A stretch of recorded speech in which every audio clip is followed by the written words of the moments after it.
Baik teman-teman, Anda sudah tadi diskusi di dalam breakout room. Maka kita 40 menit berikutnya kita akan mendiskusikan hasil dari diskusi Anda. Nanti setiap kelompok minta tolong untuk menyampaikan problem dan rencana pembagian tugasnya.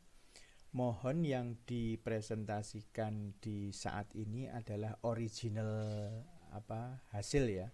Hasil yang original yang diperoleh oleh masing-masing kelompok ya. Jadi misalnya kelompok 1 nanti sudah mendapat masukan dari saya, terus kemudian tentunya ada revisi, jangan sampai masukan dari saya itu langsung direvisikan ke kelompok berikutnya. Jadi dicatat saja, tapi tolong yang dipresentasikan adalah hasil original. Dengan yang dipresentasikan hasil original, maka kita akan menjadi tahu masing-masing kelompok itu pencapaiannya sudah sampai di mana ya. Jadi nanti kalau sudah selesai semua, karena setiap kelompok juga mendengarkan hasil tiap kelompok yang presentasi dan mendengarkan masukan dari saya, maka nanti silahkan dilengkapi borang pertemuan satu ini dan dikumpulkan setiap kelompok pada jam 20 sesuai di LMS hari ini juga ya. Jadi minta tolong untuk semua masukan dicatat lebih dulu, lalu silahkan nanti ada tambahan masukan umum, lalu silahkan untuk direvisi, untuk dikumpulkan nanti malam jam 20 ya. Itu semoga kita bisa sepakatnya itu supaya kita menjadi tahu progres perkembangan setiap kelompok.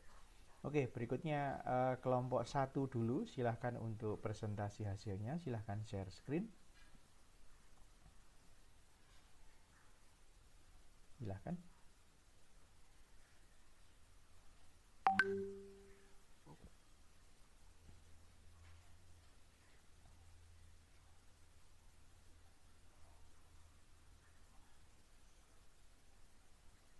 Kelompok 1 silahkan untuk share screen B1.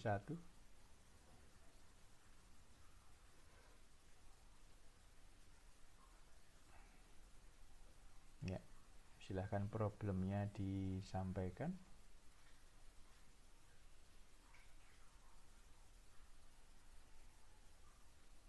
Terus ke bawah, ke bawah.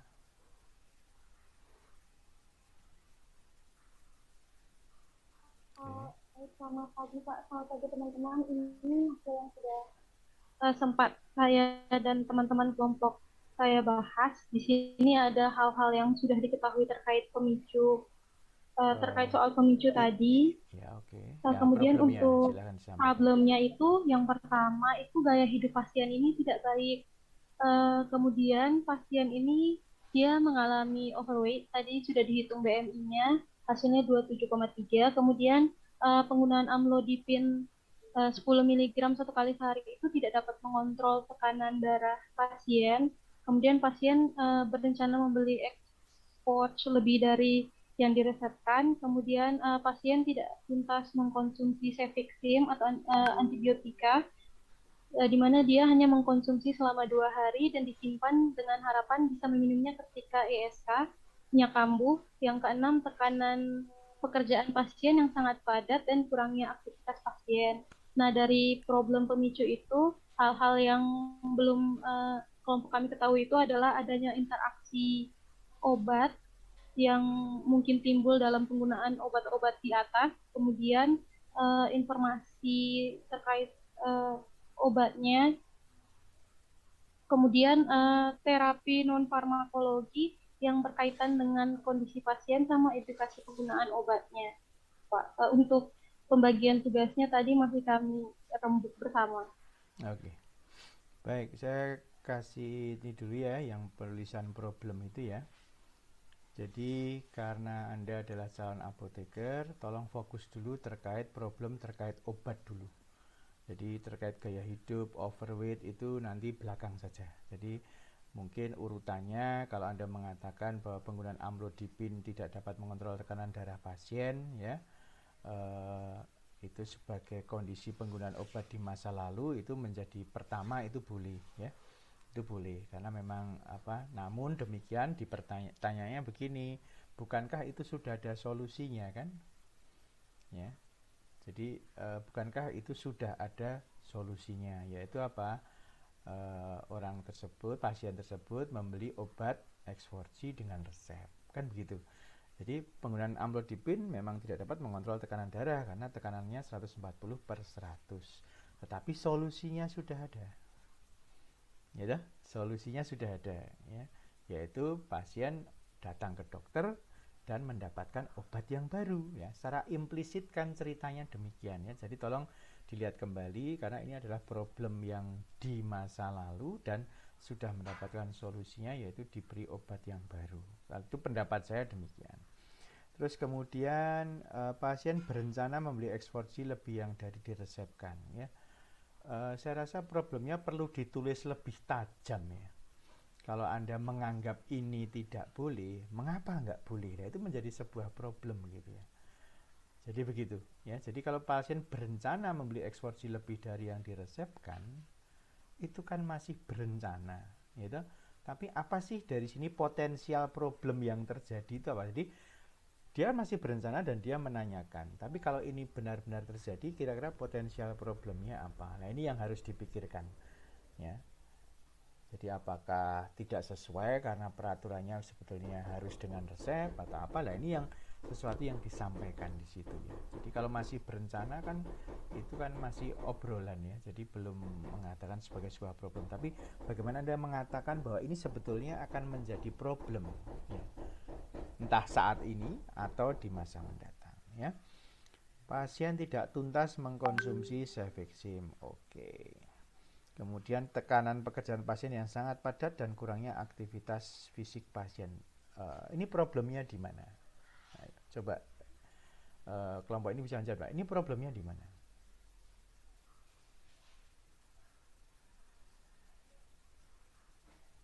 Dia pasiennya kan hanya cerita. Terus ini kalau Anda menganggap apoteker ini adalah sebuah problem, problemnya di mana? Coba kelompok ini silahkan menjawab.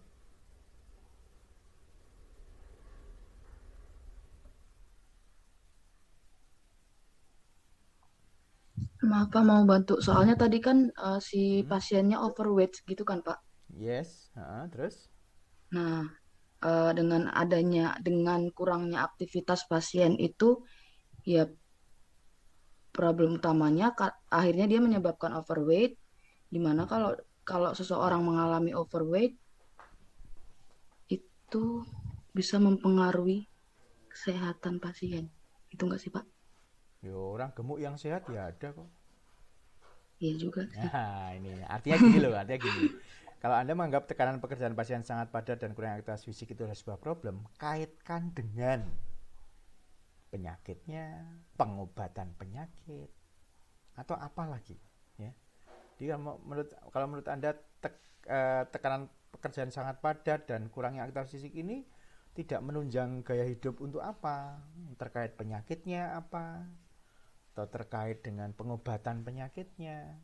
Ya, itu harus dikaitkan sehingga menjadi problem. Overweight bisa menjadi problem kalau dikaitkan dengan apa? Jadi harus dikaitkan dengan sesuatu di sini, ya. Jangan hanya berdiri sendiri. Pasien overweight, tekanan pekerjaan sangat padat, kurangnya aktivitas fisik. Tekanan pekerjaan sangat padat itu sekarang di mana-mana kondisi pandemi ini bagi orang yang bekerja di depan laptop dari jam 8 pagi sampai jam 8 malam itu terjadi di semua orang. Tapi ada yang menimbulkan problem kesehatan dan ada yang tidak menimbulkan problem kesehatan. Nah, terkait ini problemnya apa? Kan begitu, ya. Ini yang harus dikaitkan, ya, dikaitkan dengan penyakitnya, pengobatan penyakit, atau apapun yang lain. Termasuk yang atas, ya, overweight, ya. Gaya hidup pasien tidak baik, sedentary, ya itu kan overall memang tidak baik. Tapi dikaitkanlah dengan soal ini, apa yang menyebabkan gaya hidup pasien sedentary itu tidak baik gitu. Dan nomor 2 dan nomor 6 kan kurang lebih sama, ya. Kurang aktivitas fisik itu kan juga termasuk sedentary, ya. Nah, ini sesuatu hal yang perlu dikaitkan. Lalu komentar saya berikutnya adalah hal-hal yang belum diketahui terkait pemicu. Anda menuliskan interaksi obat. Padahal di problem Anda sama sekali tidak menuliskan interaksi obat. Ada problem interaksi kan nggak ada. Kalau di problem nggak ada problem interaksi, mengapa Anda perlu belajar interaksi obat? Kan nggak matching. Ya. Jadi form PBL ini melihat matching satu persatu ya. Datanya dulu yang Anda ketahui dari dimensi identitas, medication taking history kan sudah Anda buat lengkap. Itu harus matching dengan problemnya. Harus matching dengan problemnya. Problem yang Anda tulis harus matching dengan hal-hal yang belum Anda ketahui untuk menyelesaikan problem itu. Jadi harus matching semua. Jadi jangan sampai Anda menuliskan sesuatu ini tidak match dengan yang di atasnya begitu. Jadi kalau di problem Anda tidak menuliskan adanya problem interaksi obat atau potensial interaksi obat, maka Anda tidak perlu mempelajari tentang interaksi obat. Nah itu loh. Jadi kita matchingnya menilainya demikian. Jadi tolong yang pertama itu yang paling mendasar ya. Semua hal yang diketahui harus benar karena sesuai yang fakta yang ada di situ. Yang problem harus matching sama yang sudah Anda tulis di atasnya. Waktu Anda mau belajar apa, harus matching dengan problemnya. Misalnya Anda belajar tentang penggunaan antibiotika, cefixim misalnya ya. Itu matching. Karena cefiximnya ada di dalam pengobatan yang digunakan oleh pasien tersebut. Nah ini matchingnya ini tolong dilihat ya. Jadi jangan sampai Anda menuliskan sesuatu yang tidak match dengan kotak di atasnya. Ya, ini informasi umum, jadi untuk teman-teman mahasiswa yang lain dicatat dulu, kelompok yang lain. Jadi sambil Anda juga melihat hasil Anda sudah matching belum ya, tapi jangan diubah dulu. Nanti diubah pada saat Anda mau mengumpulkan. Oke, kalau terapi non farmakologi terkait dengan kondisi pasien Anda mau pelajari, ya matching. Anda beberapa melihat lifestyle Anda sorotin gitu. Itu pasti matching. Informasi obat itu matching. Tapi ada baiknya hal-hal yang akan dipelajari itu tidak sifatnya umum. Misalnya informasi obat. Obat apa yang akan dipelajari informasinya? Sebaiknya ditulis. Misalnya dalam kurung, kalau banyak ya ditulis saja. Supaya kita menjadi match dengan yang atasnya. Begitu ya. Oke, ada pertanyaan kelompok 1?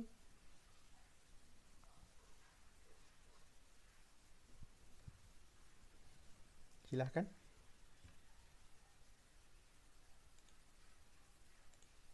Pak, berkaitan dengan penulisan problem dalam soal pemicu tadi yang poin 2 sama 5 itu, berarti kalau misalkan berapa? 2 sama 5, Bu.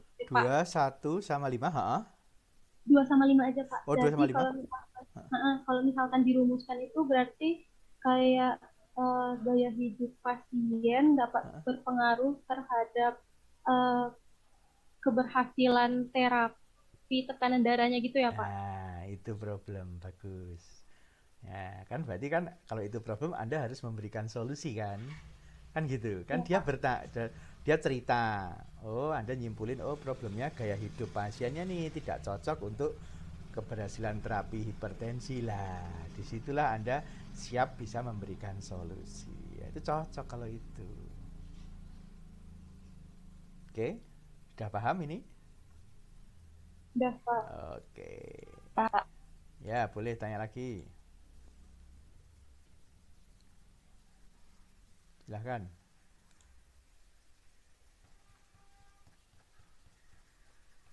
Silahkan, Mbak.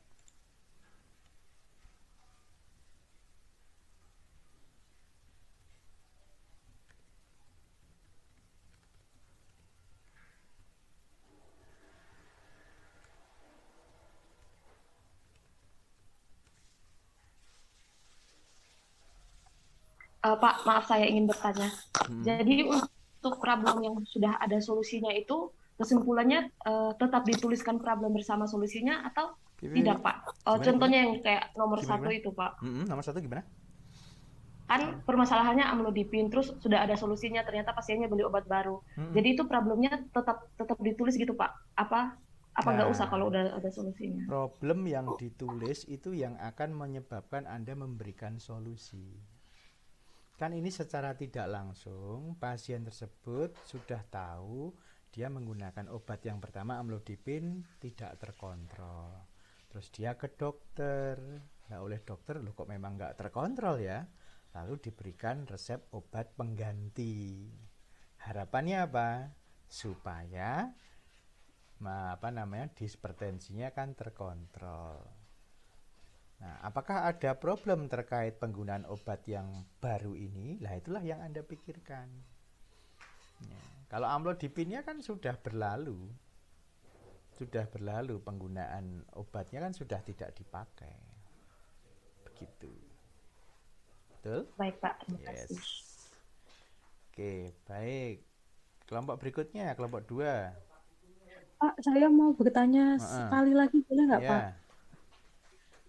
Nggih, Pak, monggo. kan di soal itu, pasien itu mau melakukan konseling dengan apoteker, bertanya terkait obat-obatan yang barusan diberikan oleh dokter, yang X4G, sama penyakit ISK yang dialami. Tapi di nomor 12-nya itu, pasien sudah menghentikan konsumsi kedua obat tersebut karena sudah merasa sembuh setelah 2 hari. Berarti ke depannya itu akan dikonsumsi lagi atau tidak? Lalu apakah ini sebenarnya pasien sudah sembuh atau belum ya Pak? ISK-nya Dilihat begitu. dulu ya toh. 2 minggu yang lalu berarti kan 2 minggu sebelum resep itu datang toh. Betul? Iya Pak. Betul. Nah, 2 minggu yang lalu dia mengalami kondisi penyakit itu dapat antibiotik dan analgesik bila nyeri. Terus dia cerita karena dia merasa sudah sembuh setelah minum obat 2 hari, maka sisanya obat itu disimpan dengan harapan kalau sakit ISK lagi akan menggunakan obat tersebut. Berarti Anda boleh menulis potensial problem dari nomor 12 itu apa. Ya dah? Ini kan belum, ini kan sesuatu yang dia ceritakan. Kalau Anda mendengar cerita ada antibiotik yang sisa, menurut Anda apakah itu problem apa tidak? Lalu kira-kira solusinya apa? Nah, kalau itu problem, Anda menuliskan problemnya itu apa? Kan begitu tuh. Ya enggak? Saya cerita nih, saya dapat obat antibiotik dan anti nyeri. Anti nyerinya SPRN. Saya minum 2 hari, saya merasa sudah sembuh Pak apoteker. Terus saya simpan, ya siapa tahu kalau saya sakit lagi saya pakai lagi. Ini kan ceritanya saya ke apoteker. Nah, menurut Anda cerita ini itu ada problem enggak yang terkandung dalam cerita ini? Kalau ada, apa problemnya? Sehingga nanti Anda bisa memberikan solusi. Oke? Mungkin problemnya tidak saat ini karena dia merasa ISK-nya sudah sembuh. Tapi apakah sisa antibiotik itu boleh digunakan sewaktu-waktu kalau ISK-nya kumat? Nah, ini kan sebuah hal yang perlu Anda pertimbangkan. Betul nggak? Betulkah? Betul Pak. Yes. Nah, itu.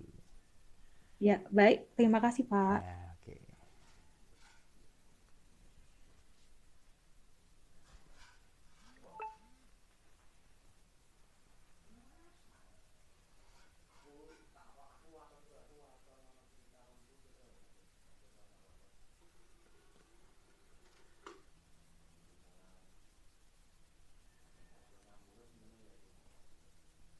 Oke, berikutnya.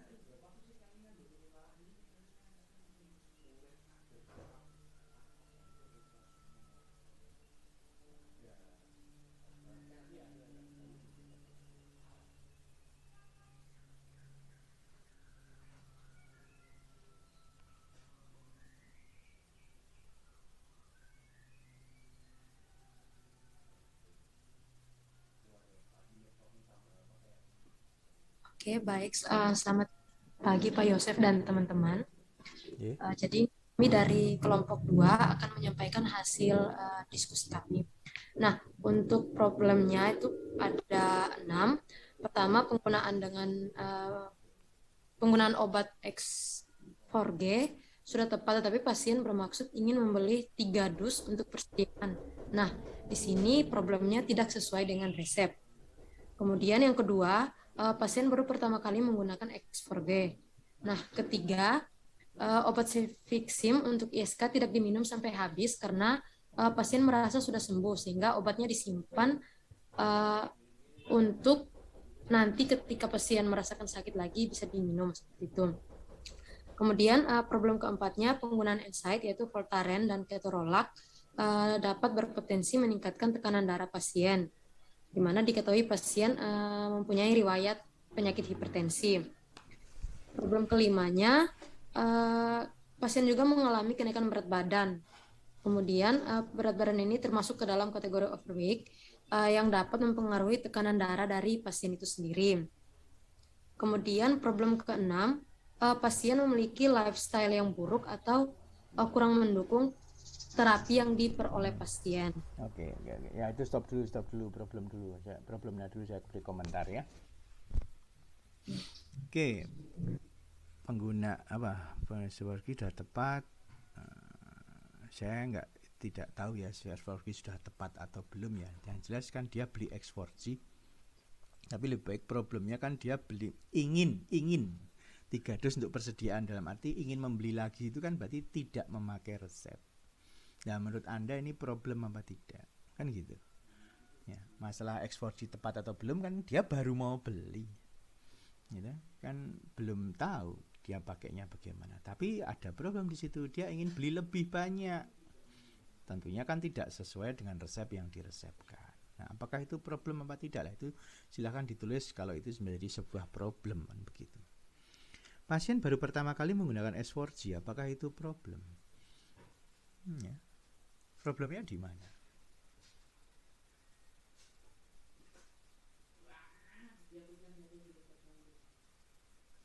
Ya, problemnya di mana? Ayo, silahkan. Problemnya di mana?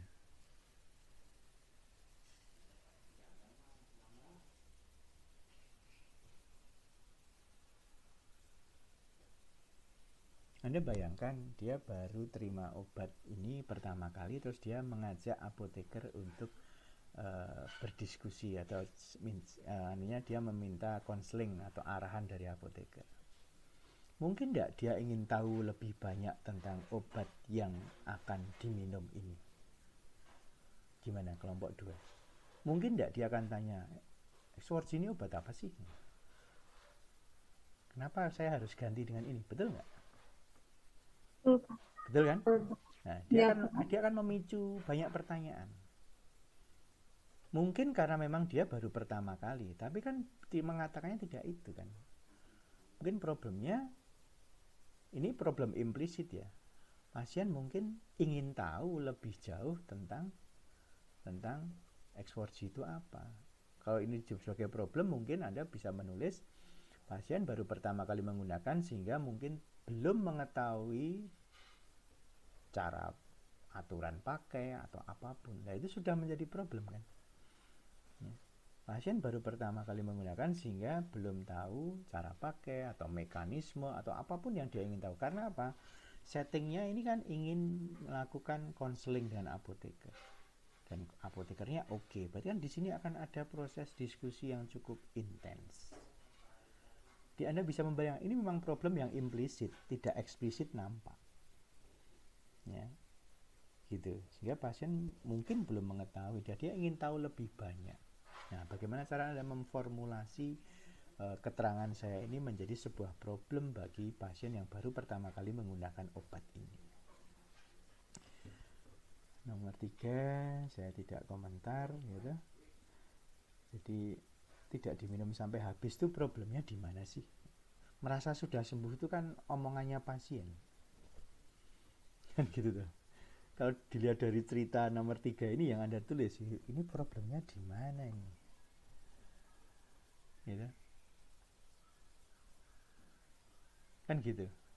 Kecuali Anda kontraskan, pasien tidak minum Cefixim sampai habis, padahal apa? Aturan pakai antibiotik harus dihabiskan. Antibiotik harus dihabiskan. Iya, itu kan jadi problem kalau begitu. Kalau dia tidak diminum sampai habis terus merasa sudah sembuh, obatnya disimpan, nggak ada problem di situ. Bagi orang awam itu bukan problem. Tapi bagi apoteker yang mendengarkan cerita itu jadi problem. Karena apa? aturan pakai antibiotik harus digunakan sampai habis. Nah, bagaimana cara Anda memformulasi itu? Ya, Anda bisa mengatakan pasien tidak menghabiskan regimen pemakaian antibiotik. Itu jelas problem kalau Anda mengatakan pasien tidak menghabiskan regimen obat antibiotik. Itu problem. Ya, tinggal caranya ngomong saja. Penggunaan NSAID seperti Voltaren dan ketorolak dapat berpotensi meningkatkan tekanan darah. Oke, ini problem. Tapi pertanyaannya begini. Apakah Voltaren dan ketorolak itu digunakan setiap hari? Nah, itu yang harus Anda baca ya. Voltaren di situ digunakan kan bila pegal. Ketorolak digunakan bila nyeri. Gitu? Nah, apakah kalau dia menggunakan dalam waktu-waktu tertentu itu memiliki masalah terkait dengan tekanan darahnya? Itu referensi yang harus Anda cari. Begitu. Nomor 5 apa nih? Setelah mengalami kenaikan berat badan masuk dalam kategori overweight yang mempengaruhi. Oke, ya. Ya bisa disimpelkan saja ya. Peningkatan berat badan pasien dapat berpengaruh pada tekanan darah pasien. Tapi ini harus didukung referensi loh ya, kalau Anda mau mengatakan ini. Jadi kalau misalnya kita bertanya referensinya apa, benar nggak ya, kan gitu ya. Jadi cara mengatakannya itu berbeda. Beda kalau Anda mengatakan peningkatan berat badan pasien tidak kondusif untuk mencapai keberhasilan terapi hipertensi. Itu beda. Ya. Itu yang harus coba Anda pilihan katanya ya. Pasien memiliki lifestyle yang buruk, kurang mendukung terapi yang diperoleh pasien, itu oke, kalau itu betul ya. Baik, hal-hal yang belum diketahui apa? Anda mau belajar apa?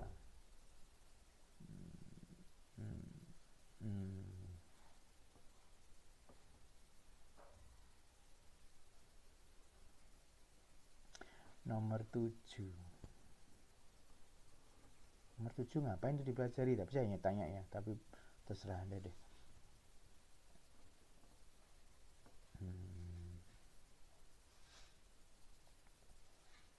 Nomor 7 aja saya yang bertanya. Mengapa belajar itu? Ya. Jadi nanti matchingkan saja dengan problem dengan apa yang dipelajari. Oke, ada pertanyaan kah? Mungkin silakan.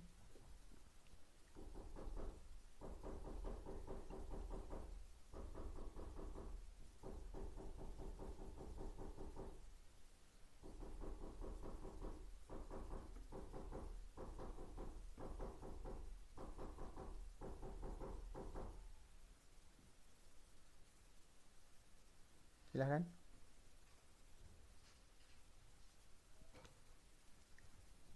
Oke, nggak ada. Kalau nggak ada, oke. Silahkan ganti yang lain, kelompok 3.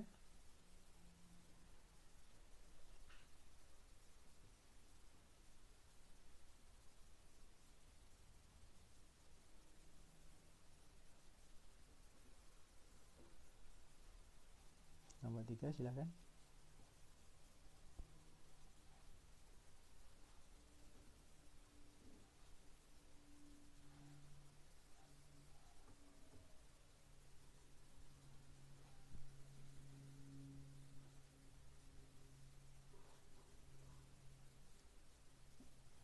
Nggak pas nih anunya.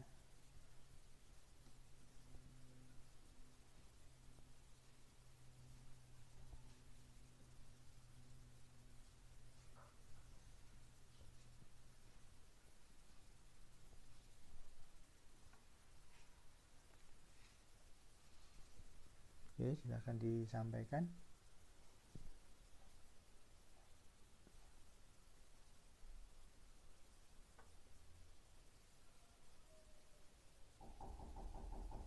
Halo Pak. Ya, silakan.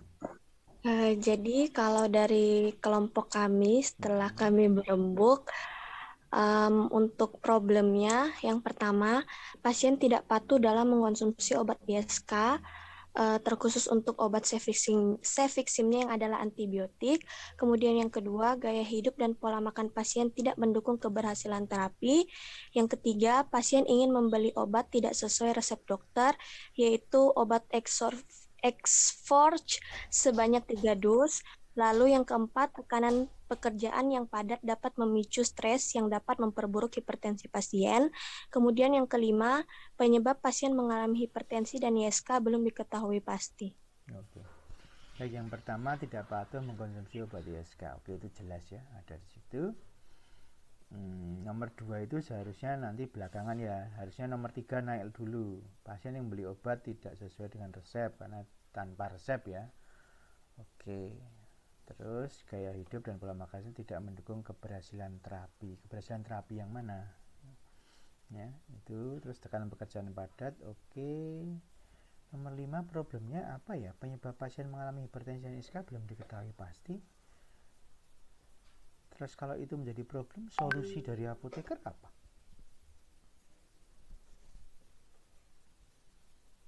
Ayo. Kalau masalah penyebab hipertensi dan ISK itu kan terkait penyakit ya. Apakah kita bisa menggali sampai dalam? Kita kan tugasnya terkait obat kan. Dia cerita macam-macam, tapi di situ obatnya kan banyak. Kita bisa mengkonseling pasien ini terkait dengan obat yang utama adalah itu. Dan ikutannya ya. Kalau ada gaya hidup yang tidak mendukung pengobatan, ya itu bisa kita berikan edukasi. Tapi kita fokus pada obatnya nanti ya. Kita fokus pada obatnya. Kalau nomor 5 ini, kalaupun kita bisa memberikan solusi, gunanya apa? Bukankah dia sudah datang ke dokter dan saya rasa dokter sudah memberikan banyak informasi terkait itu. Ya, nomor 5 dilihat kembali ya. Apakah betul itu sebuah problem? Lalu bawahnya sedikit. Ya. Patofisiologi ISK dan hipertensi, tentunya penyakit yang sudah lama diderita adalah hipertensi ya. Harusnya itu lebih duluan dibanding ISK. ISK kan baru 2 minggu yang lalu. Jadi prioritasnya mana yang akan dipelajari lebih dulu ya. Lalu Anda menulis interaksi obat. Problem sama sekali tidak mengarah pada interaksi obat. Ya, itu tolong dilihat ya.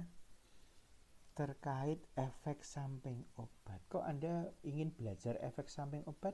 Problem di mana yang di situ menuliskan Anda adanya efek samping? Yuk, kelompok ini gimana? Adakah problem di atasnya ini, di baris di atasnya ini yang menunjukkan terkait efek samping? Ada nggak?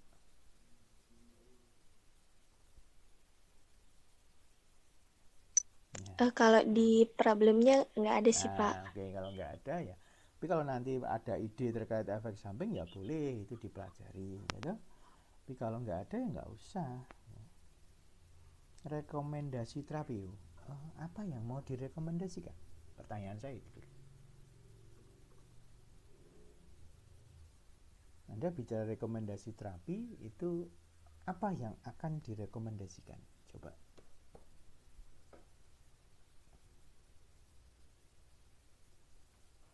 Yuk.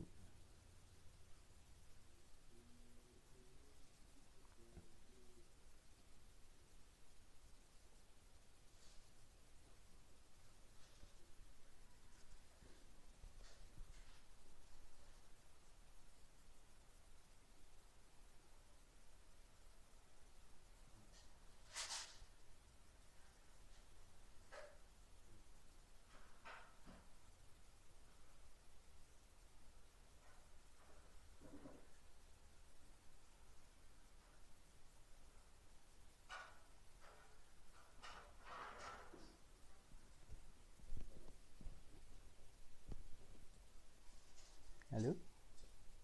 Rekomendasi terapi, kira-kira apa yang akan dipelajari di rekomendasi terapi yang diperlukan untuk memberikan solusi bagi pasien ini? Pak, itu tadi mungkin maksudnya lebih ke terapi non farmakologinya Pak. Ya itu sama nomor 7 dong. Iya, mungkin tadi lupa dihapus Pak. Oke, ya udah nanti direvisi nggak masalah. Ini kan saya hanya bertanya, jadi harus match antara yang di atasnya. Jadi problem harus match sama data di atasnya. hal-hal yang belum diketahui harus match dengan yang di atasnya, begitu. Oke ya, ada pertanyaan mungkin? Pak mau memastikan, jadi kalau misalnya kita mencurigai di kasus ini ada suatu permasalahan, nah yang dicurigai itu yang nanti akan kita cari tahu tentang kecurigaannya kita itu, seperti itu bukan Pak? Contohnya apa?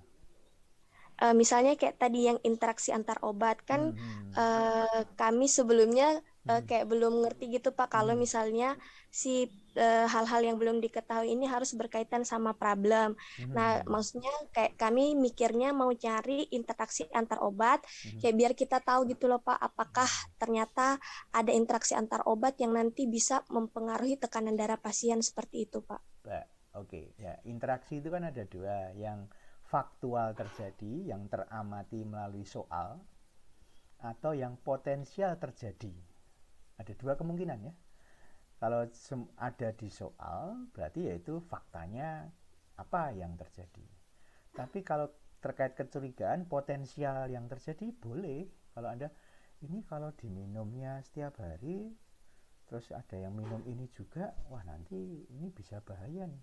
Nah itu, kalau menurut Anda interaksinya itu adalah kitarnya moderate ya, moderate ke atas ya. Kalau minor kan tidak terlalu masalah ya. Kalau moderate, apa yang harus dilakukan? Apakah hanya KIE ke pasiennya saja? Atau mungkin Anda mencoba membantu dengan menghubungi dokternya untuk memberitahu? Ya, sifatnya kan membantu. Atau cukup berkomunikasi, memberikan KIE kepada pasiennya. Nah, itu adalah sebuah pilihan solusi kalau itu. Tapi kalau Anda menganggap itu sebagai sebuah problem, kecurigaan itu misalnya, oh ada potensial interaksi kalau dia menggunakan ini setiap hari dan dia suatu saat menggunakan ini. Nah, kalau itu ada referensinya, silakan untuk disampaikan. Begitu. Gitu Mbak ya, Mbak Gabriel.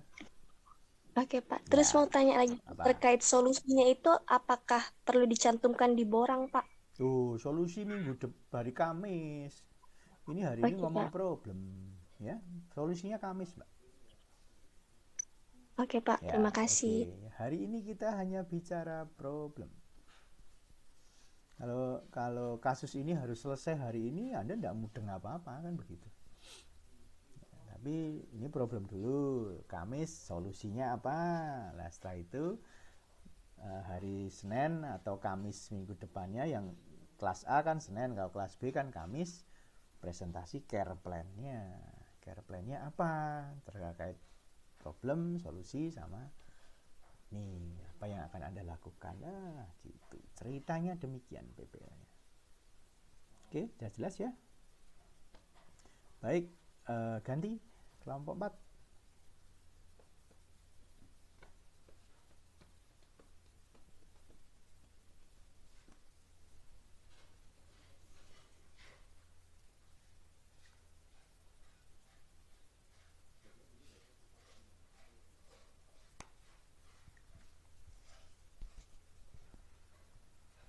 Baik, izin share screen ya Pak. Ya, monggo.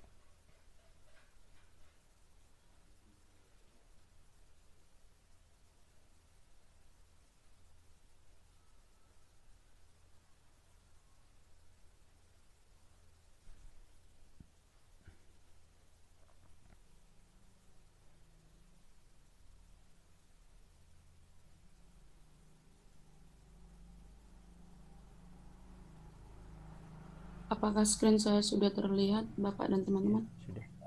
Sudah terlihat. Baik, di sini,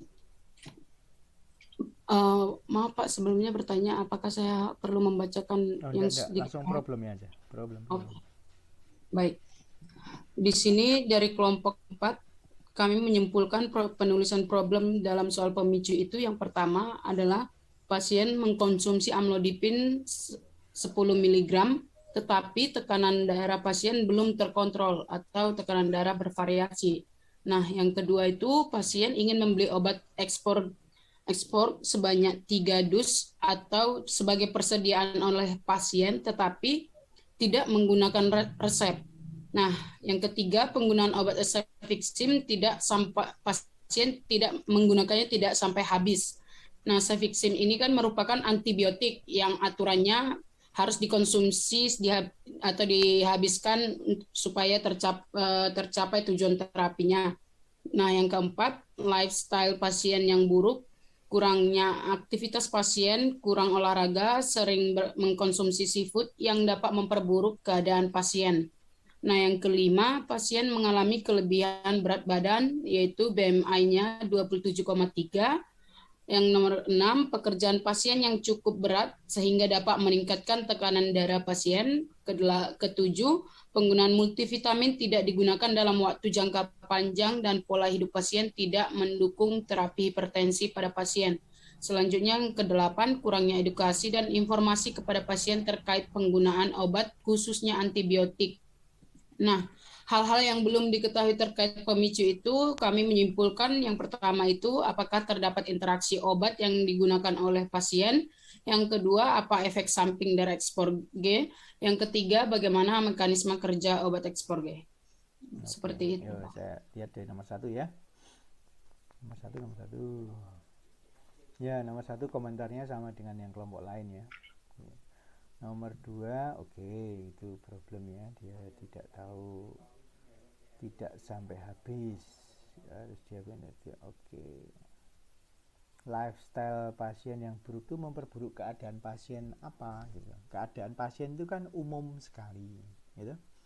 Memperburuk apanya itu harus jelas ya, namanya problem memperburuk keadaan pasien, apanya yang buruk. Toh dia dengan tensi sekian dia tetap bisa bekerja, toh dia dengan makan makanan yang seperti itu dia juga tetap bisa bekerja. Nah, sehingga lifestyle yang buruk itu memperburuk apa? Nah, ini nggak jelas di sini ya. Jadi kalau hanya memperburuk keadaan pasien, itu apanya yang buruk? Itu harus jelas di situ. Karena kalau nggak jelas nanti solusinya kita juga bingung, ya kan gitu. Ya. Pasien mengalami kelebihan berat badan. Nah, kalau kelebihan berat badan seperti yang tadi, apa masalahnya?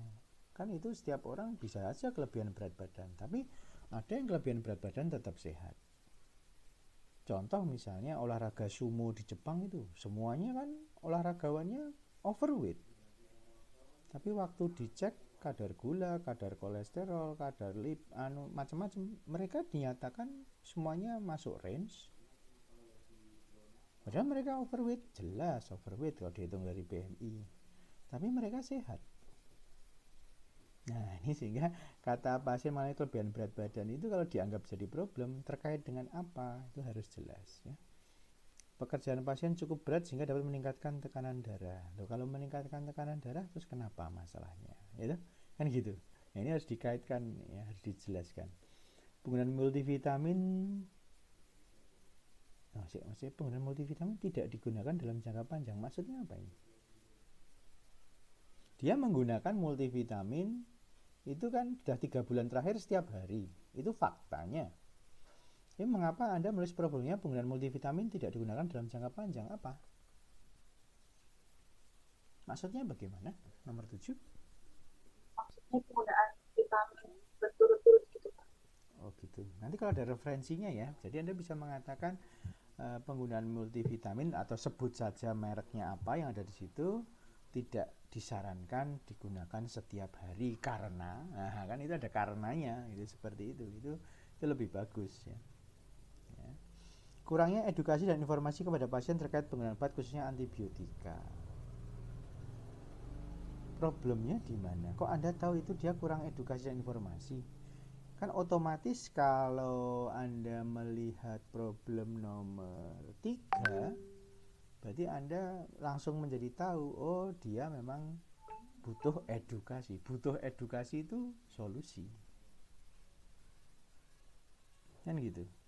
Sudah langsung tahu dengan nomor 3 itu dia menggunakan antibiotika yang tidak sampai habis, berarti solusinya adalah kita harus mengedukasi supaya dia tahu bahwa antibiotika harus sampai habis.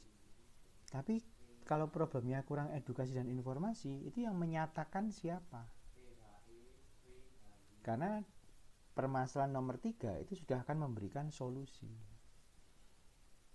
Semua pasien yang konseling itu bisa dikatakan pasti kurang mendapatkan edukasi dan informasi, itu pasti. Untuk itulah dia konseling. kan gitu. Nah ini sehingga nomor 8 itu tolong dilihat kembali apakah itu layak masuk dalam problem ya. Baik, bawahnya, kotak bawahnya. Nah ini hanya 3. Apakah terhadap interaksi obat? Interaksi obat. Anda nggak pernah ngomong soal interaksi obat ya. Lalu efek samping S4G. Efek samping F4G, kenapa dibahas ya? Apa? Kenapa dibahas efek samping X4G?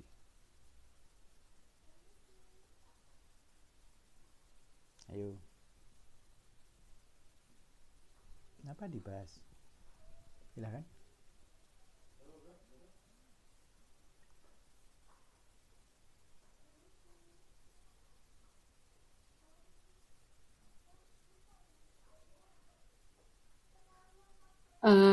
Sebenarnya tadi kenapa dibuat efek samping dari FX4G itu tadi sebenarnya Pak pemikirannya begini.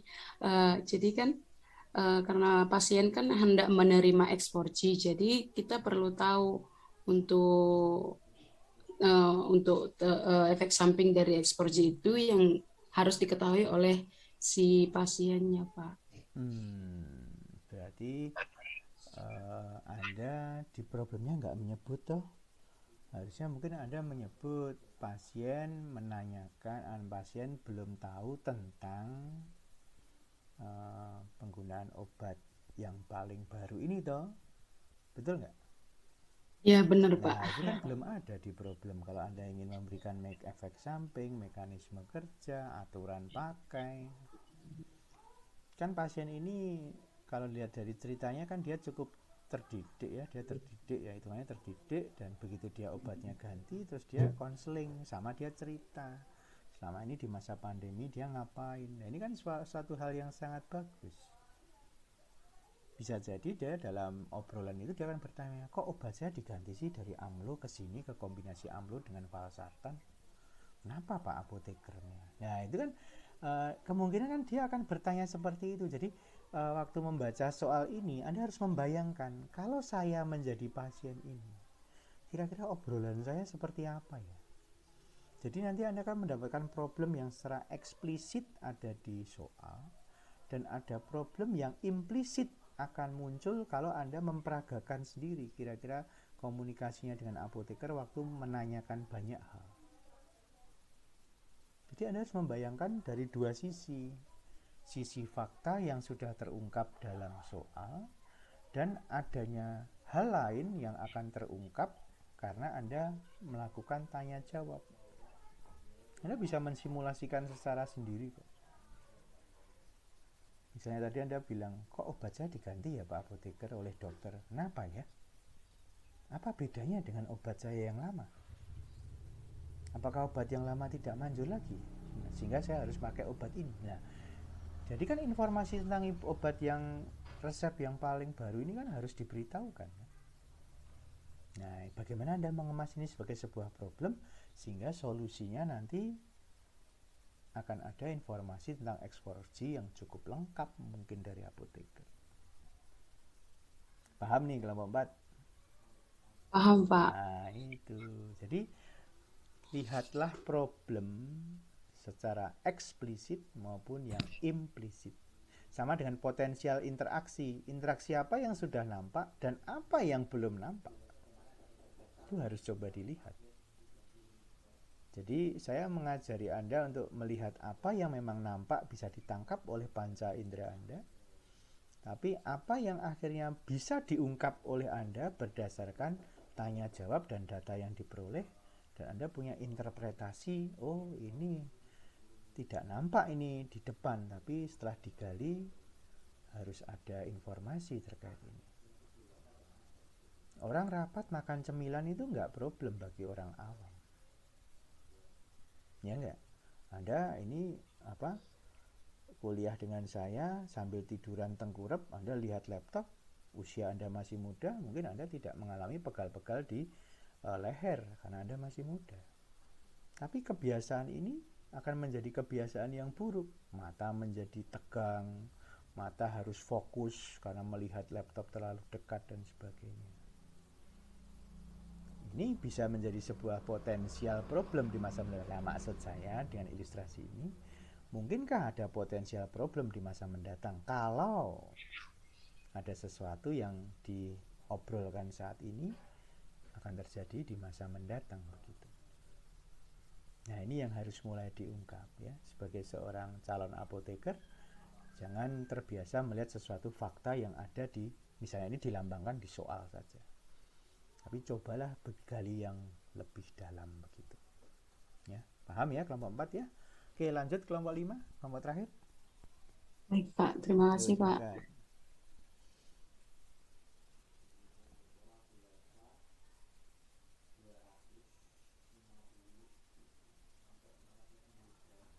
Ya, kelompok 5, silahkan. Oke. Besarin, Mbak. Ya, oke, udah cukup, masuk ke problem. Ya. Baik, jadi ini hasil dari diskusi kami. Jadi problemnya di sini ada, pertama itu pasien yang datang ke apotek itu meminta jumlah obat X4G melebihi jumlah yang dapat diterima dari resep. Alasannya untuk persediaan, kemudian kedua itu kandungan diclofenac pada obat Voltaren yang dikonsumsi itu dapat meningkatkan tekanan darah. Ketiga, durasi pengobatan cefixime yang sebelumnya untuk ESK itu terlalu singkat, itu 2 hari, dan ada obat yang tidak diminum. Karena seharusnya cefixime itu diminum sampai habis.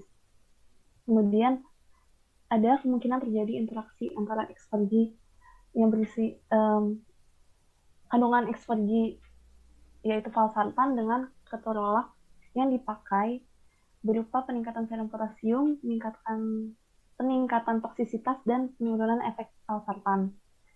Kelima itu ada lifestyle pasien berupa makanan yang dikonsumsi, terus aktivitas fisik pasien itu tidak sesuai dengan kondisi hipertensi dan tidak mendukung terapi hipertensi yang dijalankan. Selanjutnya. Ya udah, itu dulu ada. Itu dulu ya. Nomor 1, oke, ya bisa sama dengan yang lain ya, minta jumlah dan alasan untuk persediaan. Melebihi jumlah ya, ingin membeli lebih dari jumlah, itu kan problem. Kandungan diclofenac dapat meningkatkan tekanan darah. Nah, nanti dicari referensinya ya. Dia kan minum diclofenac hanya sewaktu-waktu ya. Apakah itu menjadi sebuah problem yang nanti serius sehingga harus ditindaklanjuti ya. Nah, jadi Anda mulai sebagai calon apoteker di sini harus mulai membedakan. Misalkan literatur ada yang mengatakan demikian, tapi tolong dilihat apakah memang kejadiannya banyak terjadi. Anda harus berusaha membaca banyak website terkait informasi obat ini. Angka kejadian berapa yang menunjukkan bahwa ini serius, atau ini moderate, atau ini minor, ya. Supaya kita tidak hanya sekedar textbook ya. Jadi dalam web information, drug information itu dalam website itu banyak dituliskan interaksi berapa persen. Ada yang mengatakan ini potensial, ada yang moderate, ada yang macam-macam. Nah, ini tolong dilihat ya. Jangan sampai kita melihat, memutuskan ini interaksi bahaya, ternyata ada referensi yang mengatakan, loh ini minor kok. Nah, Anda sudah jatuh kalau seperti itu. Anda mengatakan bahaya, tapi waktu di compare ternyata ada yang mengatakan ini minor nih menurut referensi ini. Nah, tinggal kuat-kuatan referensi atau update informasi yang dibutuhkan ya. Durasi pengobatan dan cefixime terlalu singkat. Durasinya siapa? Di situ didata pasien merasa 2 hari sembuh sehingga setelah itu minumnya obat dihentikan. Kalau Anda mengatakan durasi pengobatan terlalu singkat, seolah-olah resep yang cefixime itu hanya untuk 2 hari. Ya, kalimat ini tidak benar ya. Yang benar yang di soal adalah pasien minum setelah 2 hari pasien merasa sudah sembuh dan tidak menggunakan kembali Cefixime. Kalau Anda menulis durasi pengobatan dengan Cefixime terlalu singkat, berarti jumlah obat yang diresepkan itu hanya cukup untuk 2 hari. Itu beda maknanya. Dan ini case sensitif kalau dikatakan demikian. Karena yang menulis resep bukan apoteker. Nah ini tolong ya, penggunaan kalimat seperti ini adalah case sensitif ya. Tapi kalau dikatakan tadi pasien menghentikan penggunaan antibiotik pada hari kedua karena merasa sudah sembuh, nah itu adalah fakta. Begitu, ya. Ada kemungkinan interaksi antara eksforsi dan keterolak. Ya. Oke, keterolaknya dipakai SPRN ya. Apakah itu memang betul terjadi interaksi? Tolong dicek lagi. Yang kelima, lifestyle pasien tidak sesuai dengan kondisi. Oke. Ya, itu masih bisa. Ya. Oke. Penyebab interaksi obat. Wah, sulit kalau kita ngomong interaksi obat. Interaksi obat A dan B mengakibatkan apa saja lebih enak itu ya. Daripada kalau Anda tanya penyebab interaksi obat. Penyebab itu obat A dan obat B sudah digunakan, ada interaksi, lalu sebabnya apa? Kan aneh gitu. Ya, kalau interaksi obat itu apa dampak dari interaksi obat itu beda. Nah, Anda sudah mulai tahu ya. Cara penulisan problem di sini itu nanti akan Anda lakukan pada waktu melakukan dokumentasi ya di praktek kefarmasian. Penulisan kalimat, pemilihan kata itu harus benar. Karena dokumen itu bisa diakses oleh tenaga kesehatan lain. Misalnya begitu, ada dokumen terintegrasi misalnya gitu. Ini latihan untuk bisa menulis itu. Jadi saya sangat melihat tulisan-tulisan, kalau ada yang nggak cocok pasti akan saya langsung berikan masukan, karena supaya kita jadi kalau menulis problem atau apapun secara tertulis, jangan gunakan bahasa percakapan sehari-hari dalam kalimat di sini. Jangan gunakan percakapan sehari-hari. Lo durasinya cuma 2 hari nggak cocok, itu obrolan Anda, dan Anda saling mengerti bahwa dia menggunakan obatnya hanya 2 hari. Anda mengatakan durasinya. Tapi begitu Anda menulis durasi pengobatan Cefixime-nya hanya 2 hari, itu case sensitif. Seolah-olah yang menulis resep hanya memberikan sejumlah 2 hari untuk Cefixime. Itu akan menimbulkan permasalahan. Ini kok bisa menuduh begini, bagaimana? Nah, ini yang harus Anda bayangkan ya. Kalau Anda menulis dengan soal, pasien menggunakan obat Cefixime hanya 2 hari karena merasa sudah sembuh, itu fakta. Nah, beda ya, itu tidak akan menimbulkan konflik dengan tenaga kesehatan yang lain.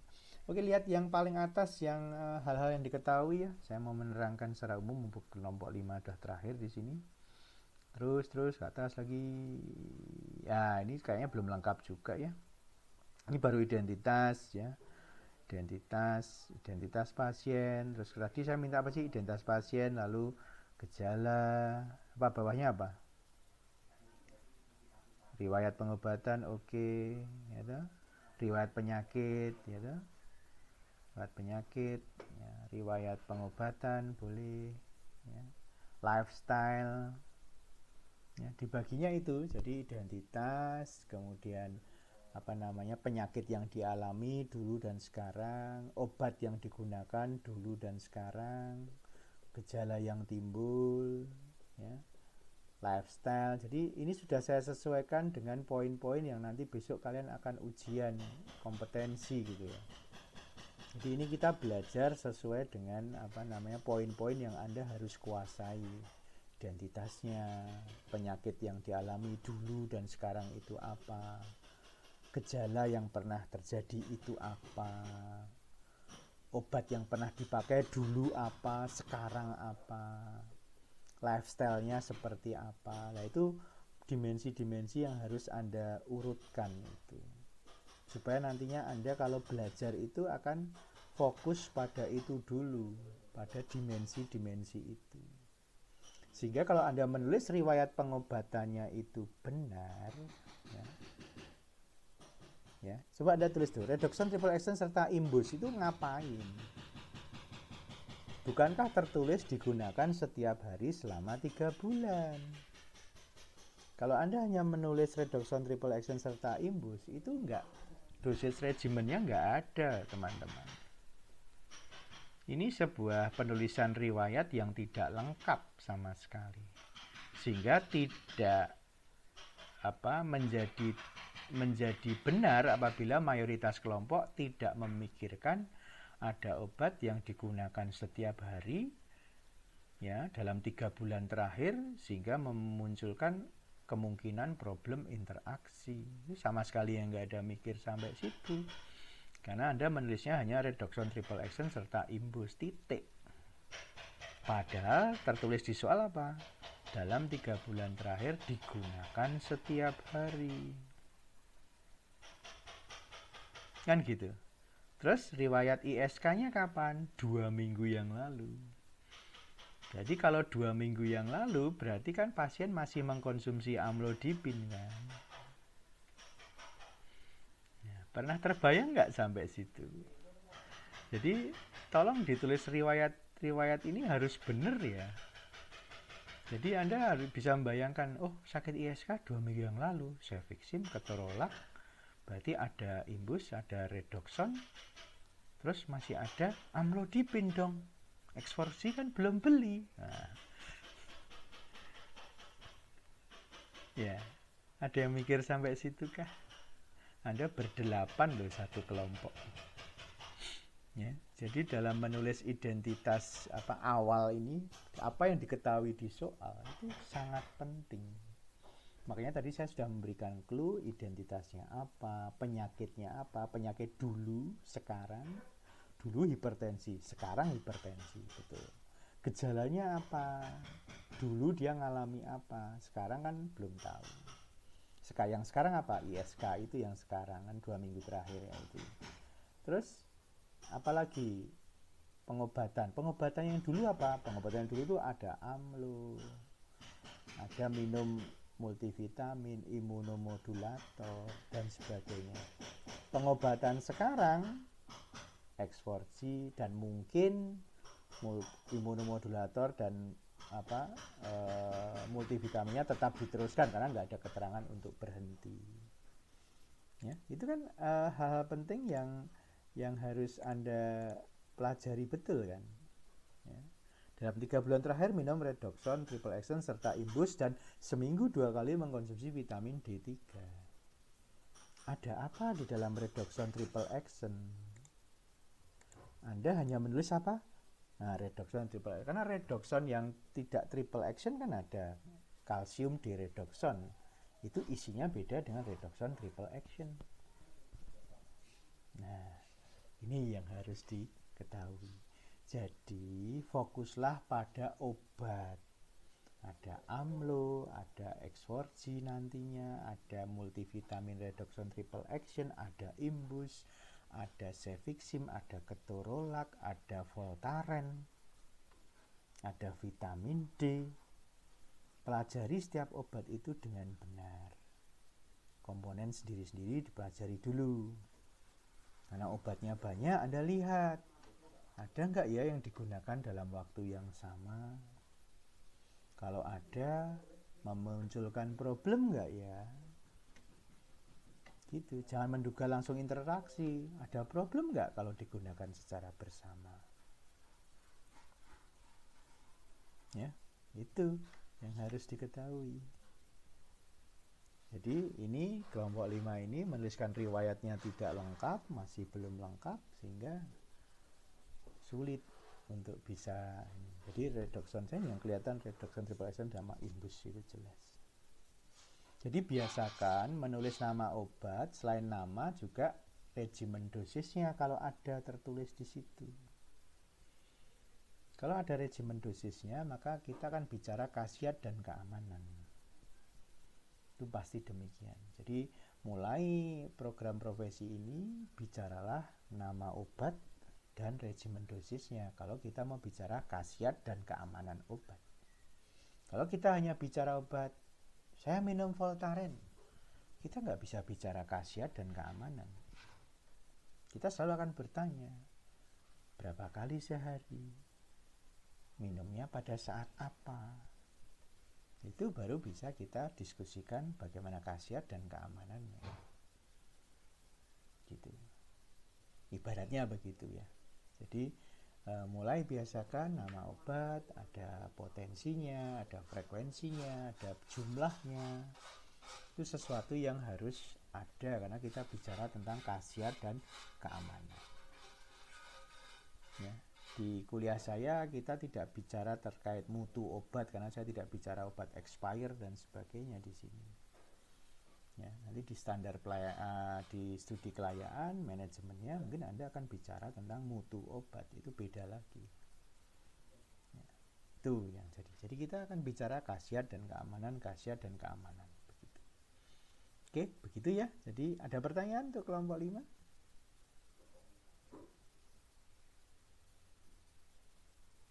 Ya, apakah ada pertanyaan?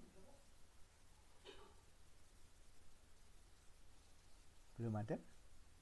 Oke, bisa di stop share.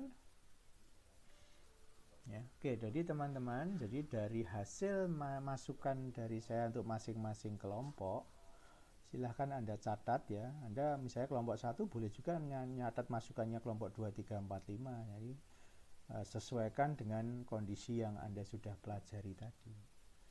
Ya, lalu silahkan masing-masing kelompok tetap belajar dalam kelompok tersebut ya, nggak perlu kontak dengan kelompok yang lain supaya Anda masing-masing kelompok dapat melihat progresnya masing-masing ya.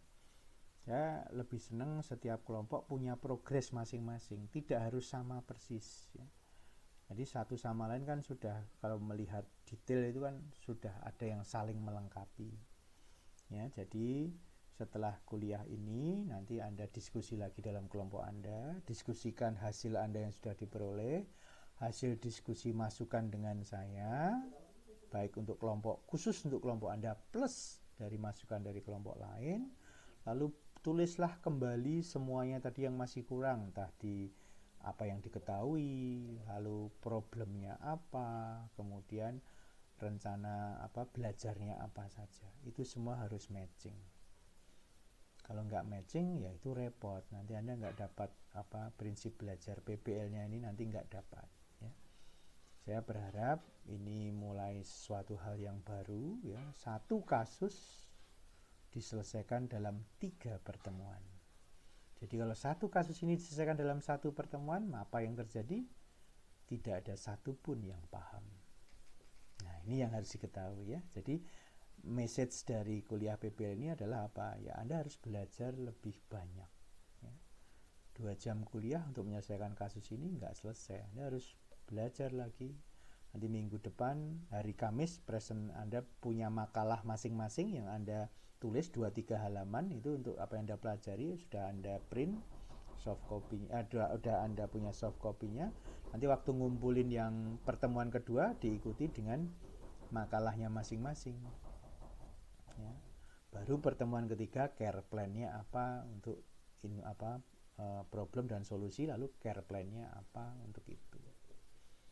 Nah, diharapkan dengan 3 pertemuan ini maka materi PBL ini utuh dapat dipahami oleh semuanya ya. Anda belajar apa? Anda belajar antibiotik, ada cefixime. Anda belajar antihipertensi, ada amlo dan X4G. Anda belajar multivitamin, ya ada redoxon. Anda belajar herbal herbal apa fito ya, imbus, itu masuk ke situ ya. Echinacea di situ. Anda belajar apa lagi? Anda belajar analgesik, ada yang ketorolak ya. Itu seperti itu. Anda juga ada NSAID, Voltaren.